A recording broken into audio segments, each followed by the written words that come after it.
There's breaking news from the New York Times regarding Jeffrey Epstein. I'll read to you from their exclusive story. House Democrats on Wednesday released emails in which Jeffrey Epstein wrote that President Trump had, quote, spent hours at my house with one of Mr. Epstein's victims, among other messages that suggested the convicted sex offender believed Mr. Trump knew more about his abuse than he has acknowledged. Mr. Trump has emphatically denied any involvement. He has said that he and Mr. Epstein were once friendly but had a falling out.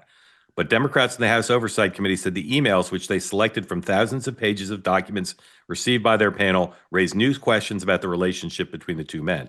In one of the messages, Mr. Epstein flatly asserted that Mr. Trump, quote, knew about the girls, many of whom were later found by investigators to have been underage.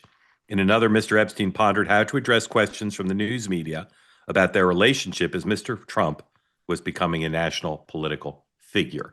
Sure to come up at the briefing today, Dan. And the Times says that White House hasn't responded. Dan, thoughts? We were talking about healthcare up until I mean, we've always said this. Anytime there's new information, it brings the story back to light. And so you're going to have this and then the vote.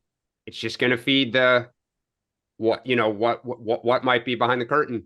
Sean, what will this do to the debate over disclosure? Zero. Nothing. Zero. Look, there's two things about sort of quote unquote scandals. One is if people believe what they believe. So people generally believe that most people in politics are scoundrels and cheat and steal and do everything. So when you tell them they cheat and steal, they go, yeah, we already knew that. You're just adding more details to what they presume to know. Secondly, I don't think there's anything that I've seen so far come out about Epstein that is relatively new. It's conjecture at best.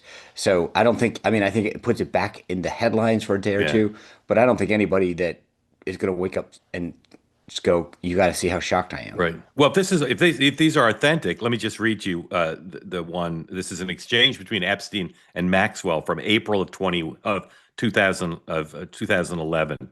Epstein writes, "I want you to realize that the dog that hasn't barked is Trump." And remember, in 2011, Trump was thinking about running for president. So I think that's the context of this. "I want you to realize that the dog that hasn't barked is Trump."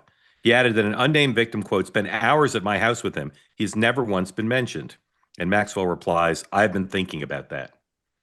I mean, yeah, but and at best, it's two people. This is new. This is new. Well, but it's two people at the center of the story. Like, yeah, no, but everything. But I mean, look, I'm just saying that you have two people. So when the White House pushes back, Mark mentioned Caroline's going to have a briefing today, and say, okay, one's a convicted felon, the other one's dead. Right, so but it's contemporaneous. If they're authentic. Again, the reason this is new and potentially significant, just maybe stating the obvious, is we've never known had any window into what Epstein thought about Trump's awareness of what he did. We've never had a window into that. One of the people still alive, one of the people sitting in prison, and one of the people getting some preferential treatment. And one of the people has unfettered pardon power. Exactly. Yeah. I think we'll hear a little more about this because, by the way, we had a falling out. Doesn't mean none of this is not true. Yeah, just means we're falling out. I don't see them talking about it in cable yet, but we'll watch for that. All right, let's be honest with you. That's by the way, that is the thing that's could change the trajectory of this story. Is if he pardons or commutes the sentence, which I think a commutation of the sentence is probably the more likely. I think people will go nuts.